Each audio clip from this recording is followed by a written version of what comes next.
সবসময় যে ইলিশ ভাপাই করতে হবে এরকম কোনো কথা নেই। তাই আজকে একটু আলু দিয়ে পাতলা করে ইলিশ মাছের ঝোল বানিয়ে ফেললাম। তো চলো দেখে নিই রেসিপিটা। আগে থেকেই আমি আলু কেটে ধুয়ে পরিষ্কার করে রেখেছিলাম এবং পেঁয়াজ, আদা, রসুন সমস্ত কিছু রেডি করে রেখেছি। আর ইলিশ মাছও আগে থেকে আমি নুন, হলুদ আর তেল মাখিয়ে রেখে দিয়েছি। এবারে কড়ায় অল্প করে তেল দিয়ে তার মধ্যে আমি আলুগুলো আগে লাল লাল করে ভেজে নেবো।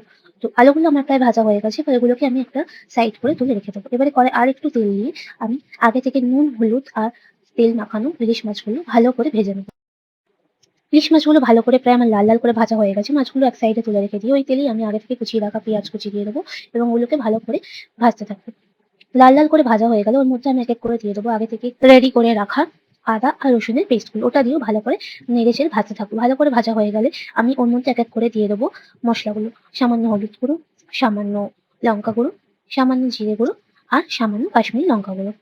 মসলাগুলো ভালোভাবে ভেজে নেওয়ার পরে ওর মধ্যে আমি আগে থেকে ভেজে রাখা আলুগুলো আর কটা কাঁচা লঙ্কার কুচি দিয়ে দেবো। সেগুলো ভালো করে মিশিয়ে নেওয়ার পরে আমি ওর মধ্যে দিয়ে দেবো সামান্য জল। জল দিয়ে কিছুক্ষণ আলুগুলো ফুটতে দেবো ঢাকা দিয়ে, কারণ আলুগুলো সিদ্ধ হওয়া পর্যন্ত। আলুগুলো সিদ্ধ হয়ে গেছে এবার প্রায়, তো আমি আগে থেকে ভেজে রাখা মাছগুলো এবার ওর মধ্যে দিয়ে দেবো, দিয়ে আর কিছুক্ষণ ফুটতে দেবো।